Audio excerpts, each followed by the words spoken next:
Listo. Entonces, bueno, esta charla se llama Experiencias en el estudio y monitoreo de la nutria tropical y tenemos con una parte de retos para su conservación.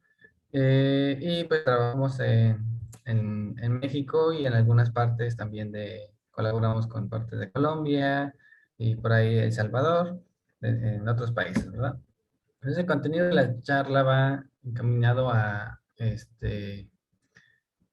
aquí, ¿no? Aquí lo podemos ver, que es, vamos a hablar un poquito de la nutria tropical, sus rastros, ¿no? O sea, qué se requiere hacer o qué habilidades se necesitan o características debemos considerar para hacer un estudio con nutrias, ¿verdad? No importa el país, prácticamente estas metodologías son las mismas y los retos que se tiene que enfrentar uno como investigador o estudiante de las nutrias son muy similares.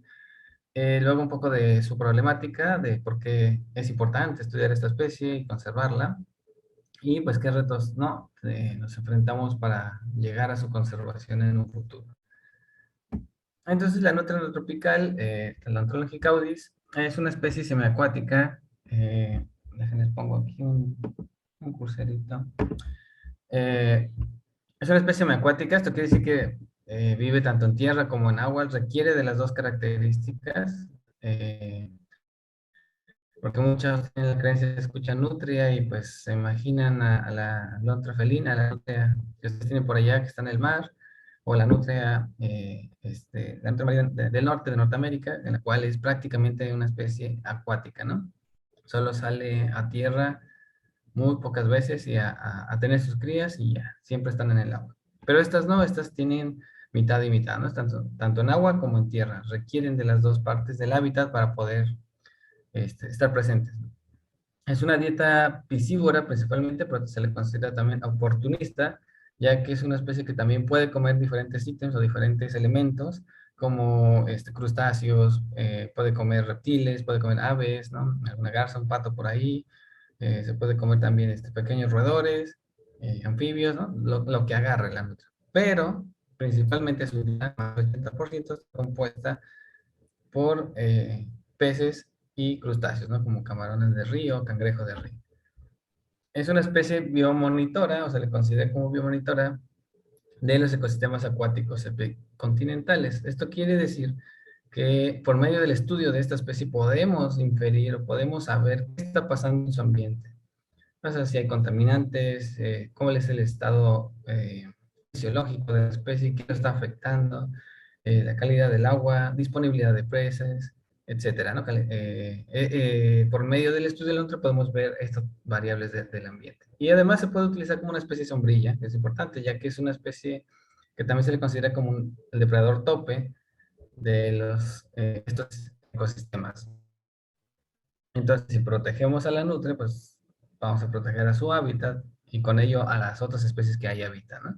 Eso es muy importante para programas de conservación. Se fijan, muchos programas están enfocados en especies que cumplen esas dos características, ¿no? Que se considera una especie sombrilla y que sea carismática, ¿no? Un jaguar o el panda, este, oso polar, etcétera, ¿no? Animales grandes, depredadores, que por medio de la conservación de esas especies se conserva su hábitat y las especies que ahí habitan. Es una especie que está casi amenazada, es una especie que prácticamente en toda su distribución, quizá está, desde el norte de México, pasamos Centroamérica, la Amazonía, la Mata Atlántica, hasta el norte de Argentina. Se le considera casi todos los países, incluyendo Perú, como una especie amenazada o especie en peligro, ¿no? Dentro de la lista roja, pues está como casi amenazada. Y pues a lo largo de su distribución, pues tiene tres subespecies que marco aquí con colores, ¿no? Annexes para la región azul, Enudris verde y Longicaudis en amarillo. Esto es importante, ¿por qué? Porque presenta una gran distribución y generalmente cuando considera una especie para recategorizarla, amenazada, peligro, uno de los aspectos que se consideran es el área que ocupan o en el área que están distribuidas. Entonces, si lo vemos de esta manera como una unidad, pues es una distribución enorme y por lo tanto, pues no pasaría nada, en teoría, si se pierden poblaciones de por acá, de acá, ¿no? Porque pues está en todos estos lados. Pero no es así, ¿no? Estudios que realicé durante el doctorado muestra que esto no es una sola cosa, ¿no? Y por ahí están haciéndose estudios para ver si realmente son dos especies y no estamos hablando de dos. Y eso tiene implicaciones importantes justo para su conservación. La mayoría de los estudios de las nutrias se han enfocados en Brasil, Argentina y México, ¿no? Pero muy, muy fuerte en Brasil. Entonces, nosotros luego usamos referencias de la nutria con los trabajos que hacen en esta región, lo cual es muy diferente a lo que pasa en México, ¿no? Entonces, no es tan comparable de toda la información. Y tiene un gradiente altitudinal enorme, ¿no? Que va desde nivel de mar hasta más de 3000 metros, ¿no? En la parte de los Andes colombianos, que es la parte más alta. Ya si le damos un pequeño zoom para México, pues tenemos una gran distribución. O sea, si lo vemos como una especie, como siempre nos pintan los mapitas así, como si fuera una especie terrestre, se ocupa casi 40% de territorio nacional. Pero las nutrias no son terrestres, son semiacuáticas. Entonces, quiere decir que viven en un océano muy pequeño, es al río y la zona ribereña. O sea, por acá se podrá mover de vez en cuando, pero no vive ahí. Entonces, realmente esto se acotaría más, ¿no? Sería una distribución lineal, o sea, conforme a la base o conforme a la estructura de los ríos, ¿no? De las cuencas. Y bueno, ¿qué se conoce para México? En México, pues tenemos hasta la fecha por ahí alrededor de 88 estudios formales publicados y muchos de ellos se enfocan principalmente en estos temas, ¿no? Abundancia y dieta. Y dieta, pues hay con abundancia, pero ¿cuántos más o menos hay? De hábitat, ¿no? Se llevan la mayoría, ¿no? Del grueso de todos los estudios. Pero hay estudios que nos interesan impulsar y que faltan de hacer a lo largo de toda su distribución, no solo de México. Por ejemplo, conflictos entre hombre y nutria, que al final lo vamos a ver el por qué. Manejos en cautiverio, que por ahí estaba hablando la ponente anterior, ¿no? También los veterinarios. De hecho, la persona que más conoce de nutrias en manejo es un veterinario súper bueno que está en el barrio de Veracruz acá, en México. Medicina de la conservación, otra vez, están veterinarios, se ocupan, no solo biólogos, estructura poblacional. Entonces, son aspectos muy, muy importantes para su conservación, que da información valiosa. Y hay uno, dos estudios, ¿no? Por ahí. Entonces, ¿qué retos nos enfrentamos para el estudio de las nutrias? Entonces, la nutria es una especie acuática, pues no tiene que estar pegado al agua, ¿no? Y pues bueno, yo inicié desde cuando estaba saliendo de la licenciatura, esta foto era cuando estaba haciendo mi tesis de licenciatura, y a partir de ahí, a 13 años, llevo trabajando con las nutrias, y podemos pues tenemos un montón de experiencia ya con estos organismos. Y lo que les decía, ¿no? Uno tiene que hacerse la idea de que va a estar mojado todo el tiempo, que va a estar nadando, que vas a estar lleno de lodo eh, y moviéndote, ¿no? Entre el agua, ya dependiendo de dónde sea, ¿no? O sea, arroyos pequeños, un poco más grandes, manglares, lagunas. Entonces, uno se tiene que adecuar a ello, ¿no? Entonces, les voy a poner un pequeñito video que hice de manera muy rápida este, en el cual, podemos ver, vamos a ver si me permite, ahí está, ver las características del hábitat, ¿no? Porque las nutrias están en diferentes regiones y dependiendo de la región donde vamos a trabajar, este, tenemos que adecuar nuestra metodología, ¿no? Entonces, dependiendo del tipo de sistema hidrológico, la metodología, ¿no? Que más o menos son iguales, ¿no? Si vas a hacer transectos lineales, vas a hacer esfuerzo de muestreo por tiempo, pues te adecuas, ¿no? Si son ríos rápidos, son ríos encañonados o con flujo de agua muy fuerte, pues se requiere este tipo de equipo y de guías especializados para hacer rafting, ¿no? Y ahí vamos haciendo recorridos, que ahí hacemos recorridos hasta de 80 kilómetros, lo cual a pie, olvídate, ¿no? Te lleva muchísimo tiempo. Y además que son ríos muy peligrosos. Sí, uno puede caminar ahí por la orilla, puede ver, pero llega un momento que hay paredes o ya no puedes cruzar, lo cual hace riesgoso, ¿no? El monitoreo. Entonces, debemos adecuarnos, ¿no? Al ambiente. Así como las especies se adaptan al medio, nosotros también, ¿no? Entonces, o zonas que sí son muy pequeñas, o en el flujo de agua, puede caminarse, ¿no? y hacer recorridos a pie, ir a buscar las excretas, a buscar las letrinas, buscar madrigueras. A toda esa zona de carrizos, esa vegetación arbustiva, les encanta las nutrias. Entonces, en los ríos muy pequeños, que son en zonas áridas, la nutria también está desde selvas tropicales hasta alta montaña, en zonas desérticas, vas a pie, tienes que aventarte tus 20 kilómetros a pie. O pues si vas a manglares, pues se puede, ¿no? Con la ayuda de un bote, ¿no? Y pobladores locales. En caso de canoa, pues vas con pequeños, perdón, en caso de humedales vas con canoas muy angostas porque los canales son muy pequeños. Y en ríos muy caudalosos, pues hemos hecho metodologías con 2 lanchas a motor rápido, ¿no? Una de cada lado de la orilla, y hacemos transectos, tomamos datos del hábitat, tomamos datos del agua y buscamos rastros, ¿no? De la nutria, rastros, avistamientos.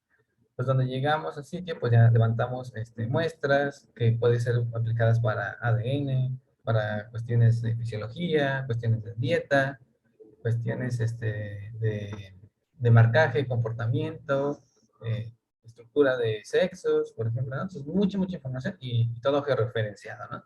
Y esta información pues ya lo podemos utilizar para otros tipos de análisis o estudios.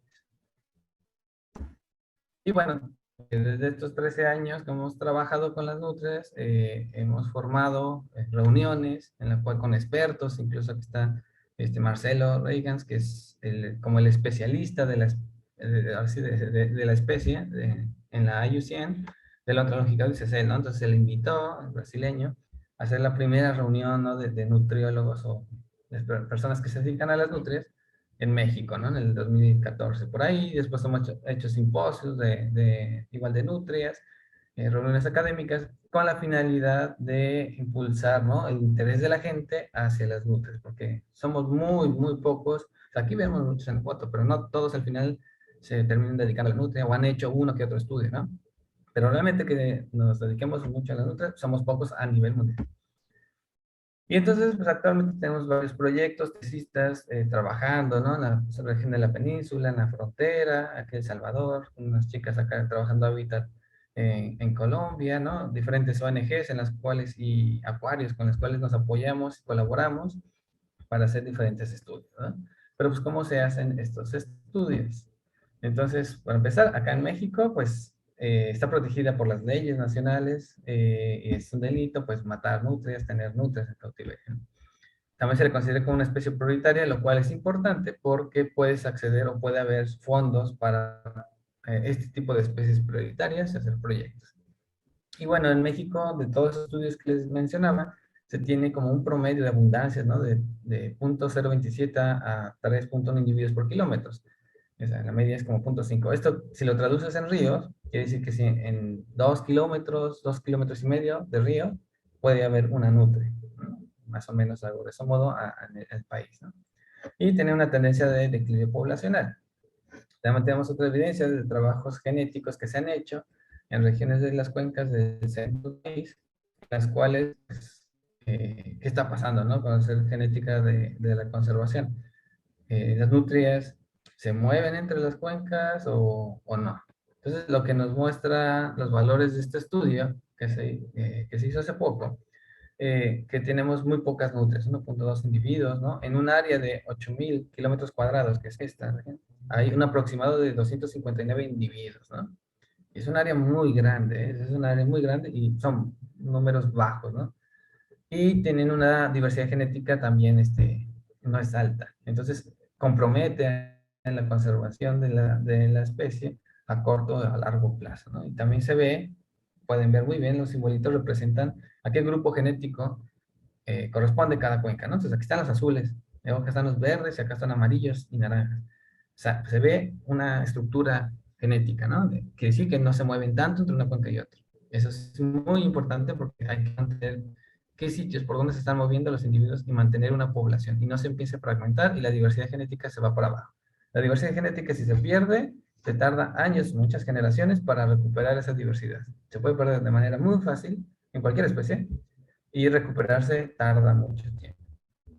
Y también se han hecho modelos de nicho en donde queremos ver, bueno, dónde está la idoneidad del ambiente, dónde está la mejor calidad para que pueda haber nutrientes, ¿no? Pues podemos hacer reservas, ¿no? A lo mejor Y encontramos que la mayoría de los registros, la mayoría de las zonas más idóneas están fuera de áreas naturales protegidas. Este es como un sub de un estudio que se hizo en la península, en la parte del Caribe. Lo que estos polígonos en negro son áreas naturales protegidas. Y estas son las zonas más idóneas para la especie. Se fijan, y los amarillos son registros. Casi todos o la mayoría están fuera de ANPs. ¿Y por qué voy a esto? Porque la mayoría de los estudios que se han hecho en México es una protegida. Salir los estrés protegidos cuando vemos la mejor ambiente o planeta está afuera, ¿no?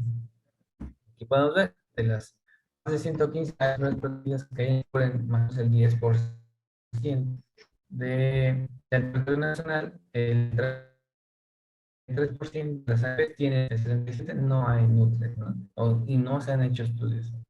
Entonces, es una cosa que se puede trabajar, ¿no? Entonces, igual, sitios rojos son zonas ideales para la nutria, ¿no? Ya a una región más grande del país, o están fuera de las ANPs. Pues, ¿qué estamos haciendo si trabajamos dentro, no?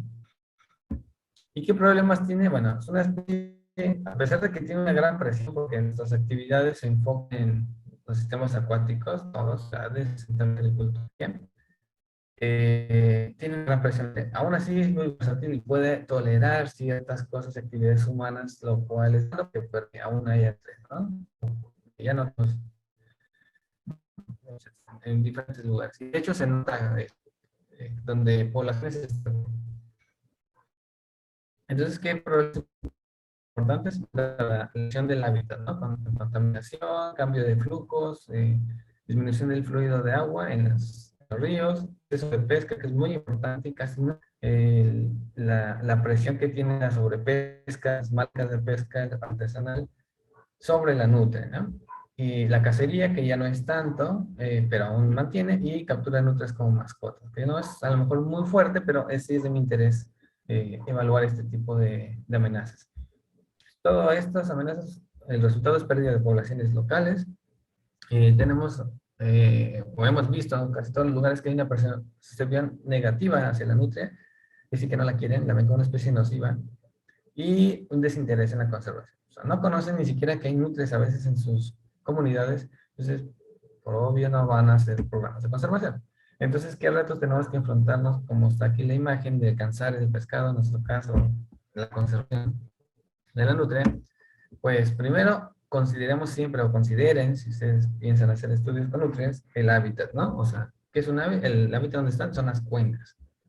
Es como la unidad fundamental, una cuenca, porque ya vimos que genéticamente cada cuenca tiene su historia genética, historia poblacional, ¿no?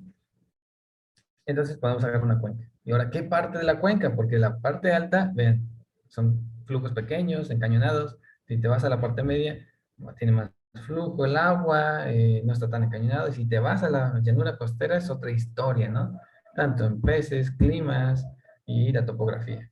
Entonces, ¿dónde vamos a trabajar con Nutria? Debemos también considerar eso. ¿A qué altura de la cuenca?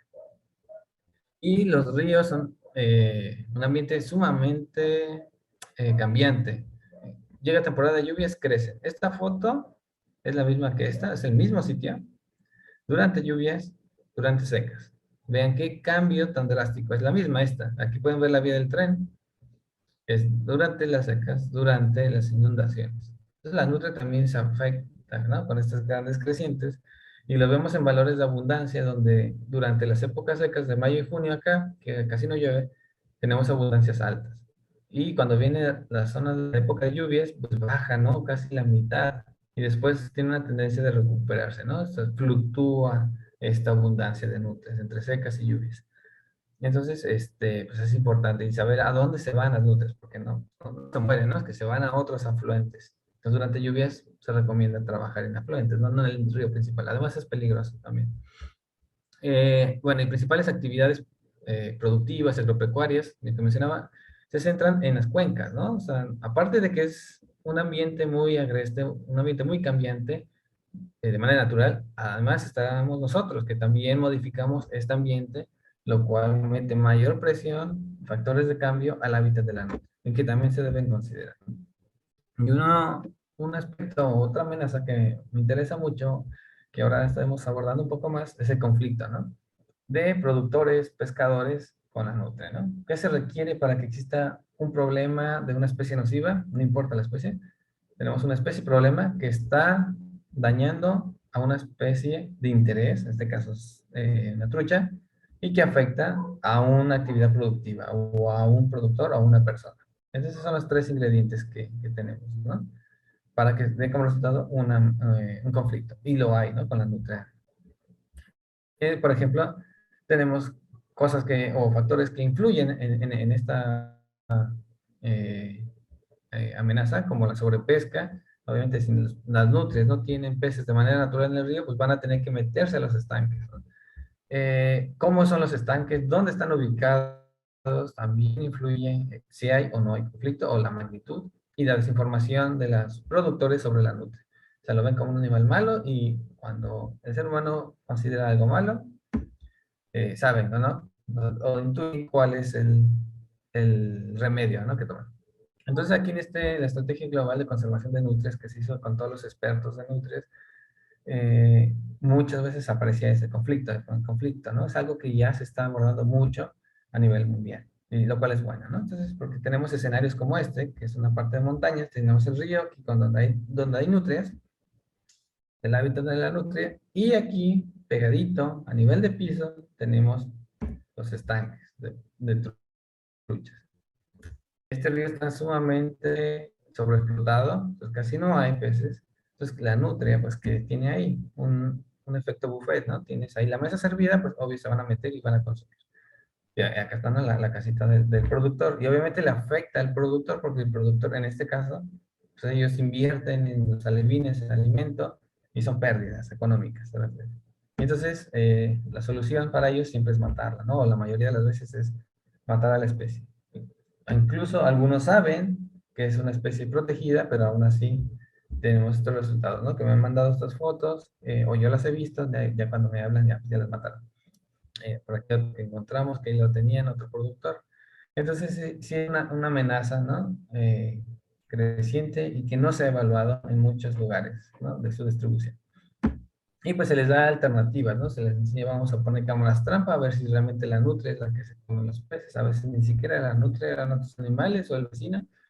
Y les ponemos alternativas, ¿no? Pues pongan mallas, pongan cerca, vigilancia y de esa manera mitiga ese conflicto. No desaparece el 100, pero ya no es tan fuerte para el productor y por lo tanto pues ya no las matan. Entonces hicimos un estudio donde evaluamos justo a eso, cuál era el conflicto.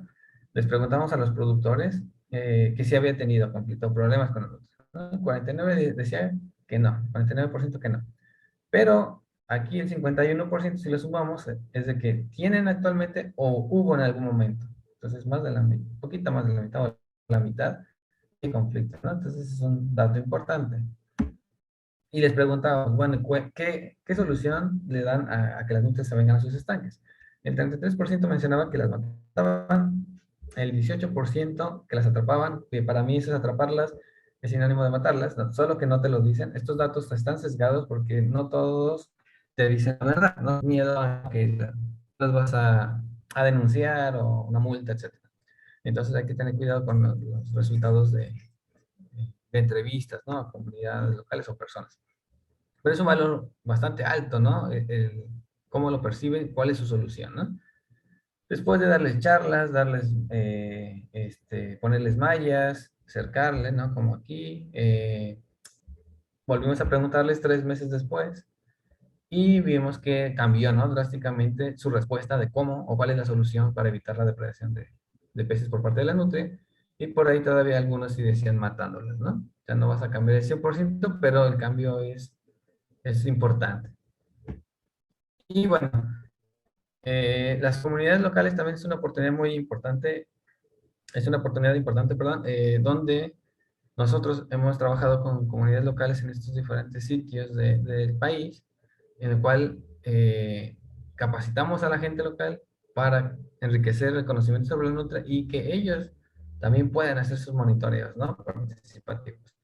Entonces, formas capacidades locales. Les muestras cómo poner cámaras trampa, cómo bajar datos, cómo hacer censos de una abundancia, por ejemplo, qué sitios está usando la nutria, qué letrinas, dónde están, todo eso para que ellos generen sus datos también, ¿no?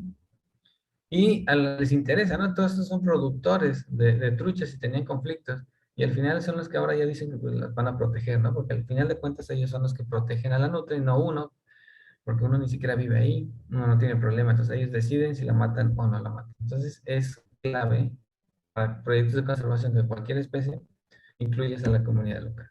¿Y qué se le hacía? Talleres teóricos, ¿no? Pues la importancia de la nutria, su biología, cómo son sus rastros, por qué hay que salvarlas, etcétera, ¿no? Y también talleres teóricos, ¿no? Donde se llenaba el formato, tomaban datos con GPS, usos de cámaras, hacer recorridos, búsqueda de rastros, colecta de rastros, todo eso, ¿no? También se les capacita.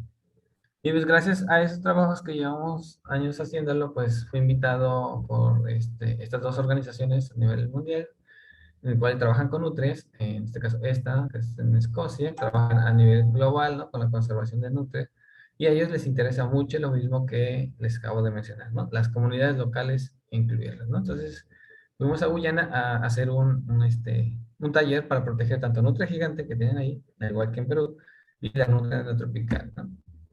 Entonces, igual hicimos lo mismo, talleres de sensibilización a los jóvenes, toda la comunidad, todas las edades, y talleres teóricos y prácticos para que ellos estuvieran monitoreando a la nutria, las madrigueras, etcétera. Y ya como para terminar, esta otra amenaza que les decía que me importa mucho es el de las nutrias como mascotas, ¿no? O la extracción de individuos de fauna silvestre para tenerlas en cautiverio. Las nutrias a nivel global, todas son tres especies.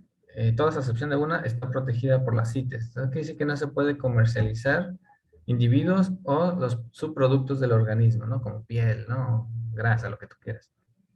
Y entonces, no hay criaderos, por lo tanto, o sea, lo que significa que ninguna nutria es legal. Todas las que tengas en cautiverio es que las extrajeron de su hábitat, ¿no? Entonces, los tienes en sitios. Bueno, esto es muy importante porque las nutrias con su madre tienen un vínculo especial. Las madres les enseñan al nado, al buceo, búsqueda de alimento, madrigueras. Y si uno las extrae, siempre las extrae de crías porque es más fácil manejar una nutria bebé que una adulta, porque una adulta es agresiva, una mordida de una nutria te puede romper un dedo fácilmente, pues las extraen, ¿no? De vida silvestre. ¿Y qué problemas tienen, no? Simple, ya sacaste el individuo de su ambiente natural, pero tiene una alta mortandad. ¿Por qué? Porque no tiene los cuidados adecuados. O sea, una nutria es carísima de mantener porque come peces o crustáceos, comen el 10% de su peso diario. No tienes los alimentos o el ambiente adecuado, o sea, que está en piso seco, ¿no? Y las nutrias en piso seco les lastima las patas porque son muy sensibles, tienen que estar también en agua y tienen contacto con perros, ¿no? Con otras mascotas. Y aquí viene la transmisión o el salto de enfermedades, ¿no? De una especie a otra. Y pues uno de ellos es el distemper, ¿no? Que para las nutrias es mortal. El 100% no se salva una nutria ni con tratamiento cuando les da esta gripe canina, ¿no?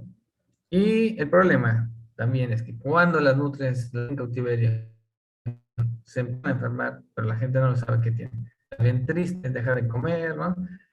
Y pues dicen, ay, no, la voy a liberar porque está triste. Y van y la sueltan a la vida silvestre de nuevo y puede contaminar o contagiar a otras nutrias de la silvestre y también se van a morir. Entonces no solo mataron una nutria, sino mataron más, ¿no? Y las nutrias en las redes sociales, ¿no? También esto es algo que es muy alarmante y todos los expertos de nutrias a nivel mundial estamos preocupados porque la demanda está aumentando. Cada vez quieren más nutrias por este tipo de fotografías, la ven toda bonita, tierna, con sus correas, ¿no?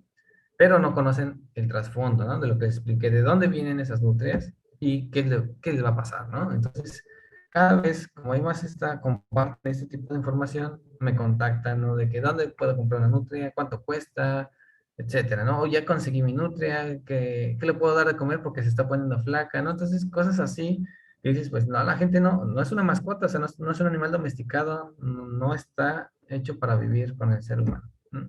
Entonces, la gente nunca se conforma, ¿no? Con un peluche, ¿no? O sea, a fuerza quieren tenerlo. La oferta está creciendo. Cada vez ven, se les antoja tenerlo. Entonces, pero el trasfondo de esta fotografía, si todo bonito, lo de atrás es esto, ¿no? mortandad tremenda de individuos, saqueo, a veces matan a la familia o a la madre porque son muy agresivos para defender sus crías, entonces a lo mejor las matan incluso, entonces ya mataron más individuos. Propicia el tráfico ilegal, disminución de poblaciones silvestres de nutrias, ¿no? Y aumento cada vez más de queremos nutrias, queremos nutrias, ¿no? Entonces, ¿qué pueden hacer? Simplemente no compartir, no compartan fotografías, videos, donde se ven nutrias así, con ropa, las tienen en casas, etcétera, ¿no? En vida silvestre sí, sí se pueden hacer, pero este tipo de cosas atrae a la gente y empieza el interés a aumentar, ¿no? Y en los últimos años ha crecido a nivel mundial. Entonces, simplemente con no compartirlo o ponerle en la descripción de esas fotografías, ¿no? Es ilegal esas notas que tienen ahí, y tienen consecuencias, ¿no? Ya se las mencioné y pueden ponerlo por ahí, ¿no? Entonces, es algo que no se ha evaluado en México ni en toda su distribución. Entonces, como conclusiones, pues sí, hemos tenido varios años trabajando con las nutrias, pero sí nos hemos encontrado con tropiezos, con cosas que fallamos, pero pues sobre el camino, ¿no? Se va aprendiendo. Y uno de ellos fue la inclusión de las comunidades locales, ¿no? Los proyectos de monitoreo, que es clave para el futuro de la nutria o cualquier otra especie, ¿no? Que antes no considerábamos. La redundancia de estudios, ¿no? Que siempre la dieta, siempre lo mismo, entonces se requiere hacer nuevas metodologías, no solo en México, sino en toda su distribución. Y pues hacer una evaluación a fondo de este conflicto hombre-nutria, que no se conoce mucho, y pues establecer estrategias, ¿no? De mitigación, como las que mencionamos, estandarización de metodologías para obtener datos comparables, ¿no? O sea, a lo mejor en Perú lo hacen diferente, usan otra fórmula que en la de México, entonces ya no se pueden comparar muy bien los datos, entonces se debe homogeneizar, ¿no? Al igual que lo hicieron como el jaguar, que también tiene una distribución parecida al de la nutria en muchos países de América Latina, ya usan metodologías estandarizadas y desarrolla proyectos de conservación fuera de las ANPs, fuera de las áreas naturales protegidas, porque pues la mayoría de las nutrias están ahí, los sitios más idóneos para la nutria están fuera de las ANPs. Entonces, pues ya con eso termino. Quiero agradecer por su invitación para esta charla y pues ahí está mi contacto por si quieren escribir cualquier duda de las nutrias, gente que esté interesada en trabajar en nutrias, o sea, allá en Perú, que en Perú tienen 3 especies de nutria, entonces tienen ahí bastante trabajo que hacer y posiblemente, si todo sale bien, son 4 especies de nutria, ¿no? Serían el único país en toda América que tiene 4 especies de nutria. Entonces, pues muchas gracias y pues quedo al pendiente si tienen alguna duda, pregunten.